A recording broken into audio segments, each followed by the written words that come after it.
in the mezzanine level, between Bob Dylan, Leonard Cohen, and Tom Waits, and joining Sarah Days, Cillian Murphy was enamoured and enthralled by the Beatles. He had a holistic, comprehensive knowledge of their corpus of work. He had a kind of a special affinity for Abbey Road, as did I. So we were congruent and in concurrence to the fact that Abbey Road was a bit of a magnum opus for them. He had 4 particular favourites when I was teaching him. And this was not private tuition, this was class tuition. And I'll kind of explain a little bit about that. There was 4 songs on Abbey Road that he had a particular liking for, that I taught him. He had Maxwell's Silver Hammer, Come Together, Here Comes the Sun, and Something. Now, Maxwell's Silver Hammer, he was kind of, he had a kind of a curious intrigue for that song. But if we move along to Come Together, that was the first riff that he learned, because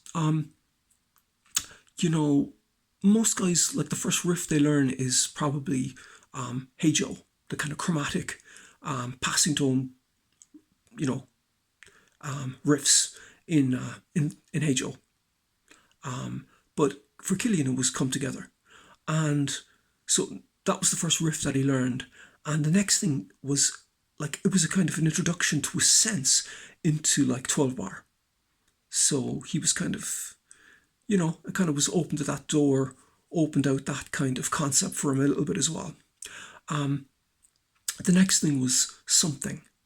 Now, Something was the beginning of 4-part chords for Cillian, which would stand him in good stead later on when he got into the kind of acid jazz stuff. So, that he had a bit of an inkling into what was going on. And he did have a curious nature. For example, in something like, kind of what's A minor major 7 about, like, that seems a bit of an oxymoron, ambiguous or whatever, and kind of had to explain that and kind of use kind of George Gershwin as a bit of an example and all that, and pacify the curious nature and stuff. And also with Something, it was the first time that he kind of played a bit of lead, and that little segue passage. So he would play that, and someone would play the chords, and he would play the chords, and someone would play the lead line. So that was his first introduction into lead playing as well. The next thing was Here Comes the Sun. He was fascinated by the cadences, the chord cadences in Here Comes the Sun. And we got a couple of things out of that. Like, first of all, we had those open chords kind of running into each other, but also we had kind of working kind of almost like inversions on the D string, kind of that kind of descending pattern. But we were kind of, like, rather than using chords, we were using kind of almost inversion structures on the D string, and no problem to him whatsoever.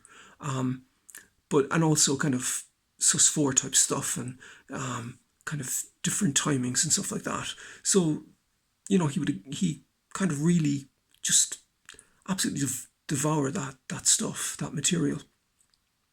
Also, in terms of other stuff outside Abbey Road, that I taught him, that he was, again, piqued by, shall we say, Strawberry Fields. Now, again, I deciphered that for him comprehensively, in terms of, how the chords connect to each other, any modulations, passing notes, all this kind of stuff. So we had to kind of break that down for him. Also, Hide Your Love Away. Love that. 3/4, off you go. Another one was Norwegian Wood. kind of love that kind of stuff as well. And, the kind of riff and all this thing. And another one that he really liked that was quite amazing was The Two of Us, actually. And I kind of taught him like kind of open chord sequences using sixths and stuff like that. And, he kind of, again, was kind of really fascinated by that. So the Beatles did, and particularly Abbey Road, as we already alluded to, played a big part in his early life. But again, after the first kind of dalliance with Leonard Cohen, Bob Dylan, Tom Waits, he segued into the Beatles. And I'll tell you something, he knew more about the Beatles than anybody else in the class, and certainly did more than me. But we were in concurrence. I love Abbey Road, and so does he. And thank you for listening.